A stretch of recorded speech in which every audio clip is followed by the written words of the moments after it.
Hello everyone. पिछले video में हमने रस को कंप्लीट किया था। अब हम नया चैप्टर विपाक की ओर आगे चलते हैं। तो विपाक में सबसे पहले हम देखते हैं कि विपाक की निरुक्ति क्या है। विपाक की निरुक्ति क्या है? तो विशिष्ट जरन निष्ठा काले द्रव्यस्य पाक परिणति विपाक, अर्थात पाचन क्रिया के अंत में द्रव्य की जो परिणति होती है, जो उसका ट्रांसफॉर्मेशन होता है, वो क्या कहलाता है? विपाक कहलाता है। चूँकि यह पाचन के अंत में होता है, इसलिए इसे हम निष्ठा पाक भी कहते हैं। चूँकि यह पाचन के बाद में होता है, अंत में होता है, इसलिए हम इसे निष्ठा पाक भी कहते हैं। तो ये हो गया निरुक्ति, जो चरक के अनुसार है। नेक्स्ट आते हैं लक्षण या परिभाषा। तो लक्षण क्या है? जाठरेन अग्निनाम योगादुदेति रसनाम रसांतरम रसनाम परिणामन्ते सविपाक इति स्मृता, अर्थात जठर अग्नि का जब व्यापार समाप्त होता है, उसके बाद रस का जो परिणाम होता है उसे हम क्या कहते हैं? विपाक कहते हैं। ये किसने बताया है? ये अष्टांग हृदय ने बताया है।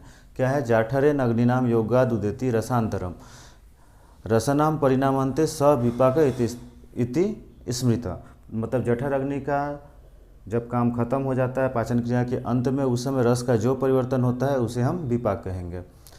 एक चरक ने एक ऐसा ही कोट बताया कि जाठरेन योगाद आहारस्य निष्ठा काले यो गुण उत्पद्यते स विपाक, मतलब आहार के पाचन काल के अंत में, आहार के पाचन के अंत में द्रव्य या रस का जो परिणाम होता है उसे हम क्या कहते हैं? विपाक कहते हैं। ये चरक के अनुसार है।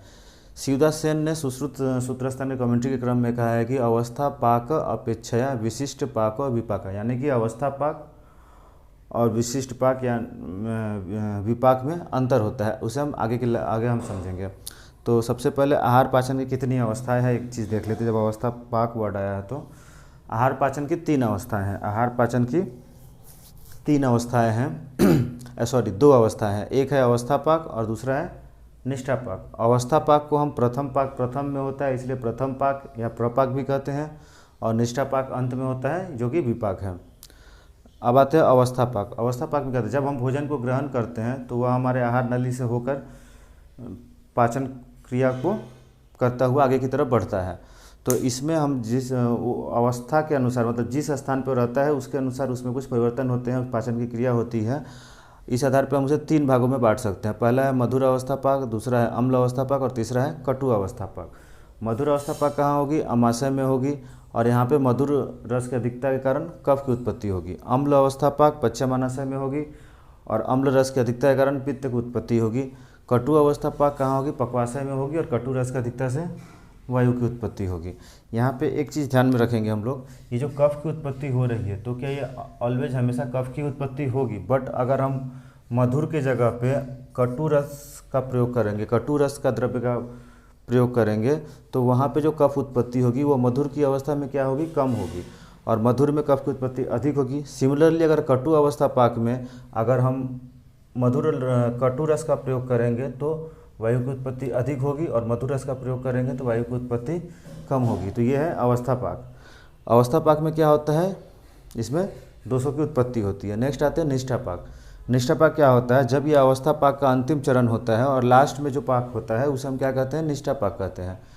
तो निष्ठा पाक क्या होता है? इसमें जो रस है वो परिणित होकर, चेंज होकर किस में चला जाता है? रस धातु में चला जाता है, और पूरे शरीर में भ्रमण करता है, और वहीं से धातु रूपी दोष आदि उत्पन्न होती है। यहीं पे हम अवस्था पाक और निष्ठा पाक का एक बार अंतर देख लेते हैं। प्रथम अंतर तो यही है कि यह प्रथम पाक है, यह अंतिम पाक है। दूसरा अंतर क्या हो गया? दूसरा अंतर हो गया कि इसमें दोष की उत्पत्ति होती है, इसमें धातु रूप दोष की उत्पत्ति होती है। तीसरा अंतर है, यह अवस्थिक है, यह अलग अलग अवस्थाओं में होता है, और यह अंतिम है।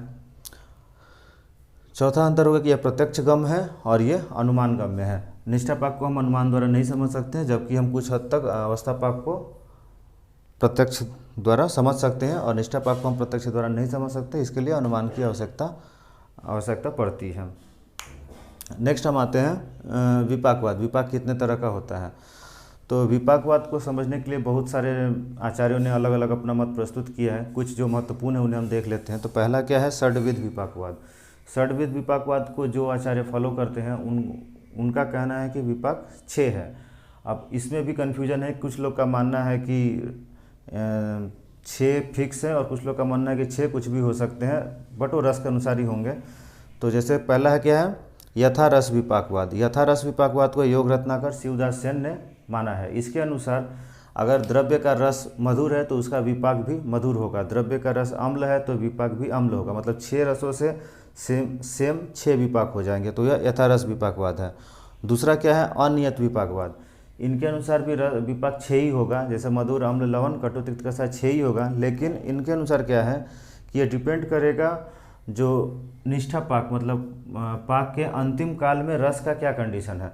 अगर रस का जैसे मधुर रस हमने क्या देखा था यहाँ पे कि मधुर अवस्था पाक में अमाशय में कफ की उत्पत्ति होगी मधुर रस की वजह से, लेकिन वही कफ अगर मधुर रस का कटु अवस्था पाक में वायु उत्पन्न होगा जितना कटु द्रव्य का उससे अधिक होगा।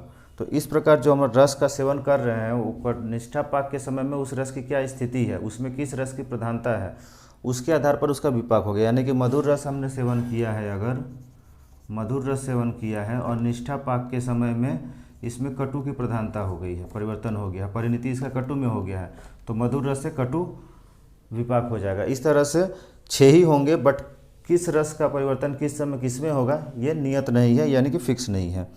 नेक्स्ट है पंचविध विपाकवाद। पंचविध विपाकवाद तो किसने माना है, सुश्रुत ने माना है। सुश्रुत ने पंच भौतिक आधार पर से पार्थिव, आग्नेय, जलीय, वायव्य और आकाशीय के आधार पर 5 विपाक बताए हैं। सबसे इंपॉर्टेंट जो है त्रिविध विपाक है। त्रिविध विपाक को मुख्यतः किसने माना है, त्रिविध विपाक को मुख्यतः आत्रेय संप्रदाय के लोगों ने, जैसे अग्निवेश, वाग्भट, पराशर आदि ने माना है। तो इनके अनुसार का एक श्लोक देख लेते हैं, चरक सूत्र स्थान का है, कटु तिक्त कषाय नाम विपाक प्रायशः कटु, मतलब कटु तिक्त और कषाय का विपाक जनरली कटु होगा। अम्लो अम्लम पच्यते, अम्ल का विपाक जनरली क्या होगा, अम्ल होगा। स्वादुर मधुर लवणस तथा, मतलब स्वादु और मधुर और लवण का स्वादु हुआ यानी कि मधुर होगा। तो ये जनरल कंसिडरेशन है, मधुर लवण से मधुर, अम्ल से अम्ल, कटु तिक्त कषाय से कटु। यहाँ पे हमने एक चीज़ देखा था, पराशर। पराशर भी क्या कहते हैं, त्रिविध विपाकवाद ही मानते हैं, बट उनके अनुसार जो सीक्वेंस है थोड़ा वो अलग है। उनके अनुसार मधुर लवण तिक्त और कषाय, मधुर लवण तिक्त और कषाय से मधुर विपाक होगा, अम्ल से अम्ल होगा और सिर्फ कटु से कटु विपाक होगा।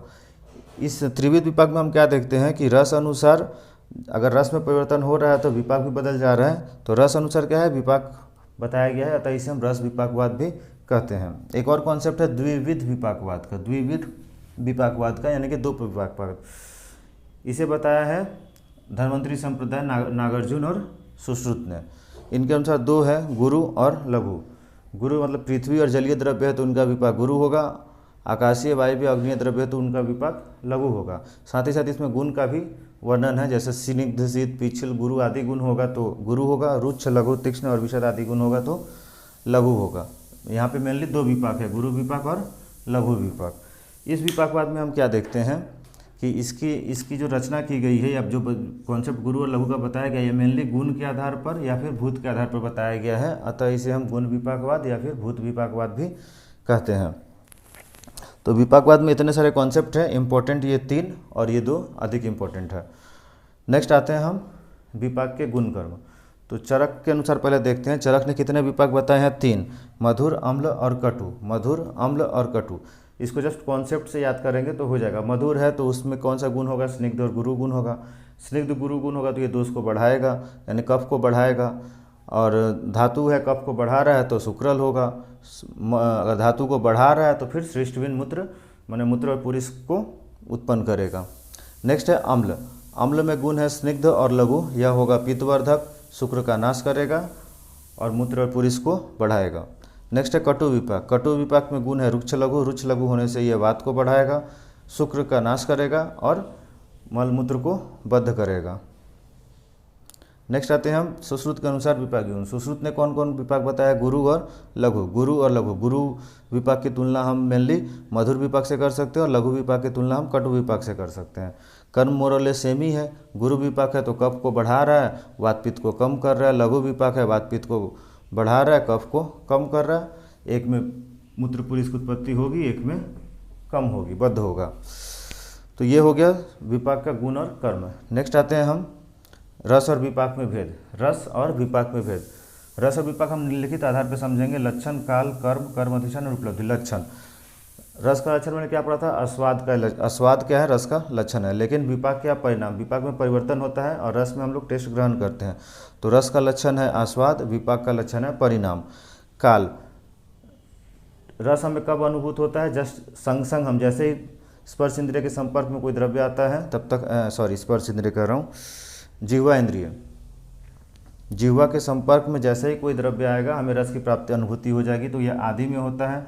जबकि विपाक क्या है, अवस्था पाक होने के बाद में अंत में निष्ठा पाक होगा, तब जाके हमें विपाक प्राप्त होगा, तो यह अंतिम अवस्था में होता है। कर्म, रस का हमें ज्ञान कहाँ होता है, संस्थानिक होता है, मतलब जिह्वा के संपर्क में आने से ही होता है। बट विपाक का क्या है, विपाक सर्वदेह में, पूरे शरीर में रहता है।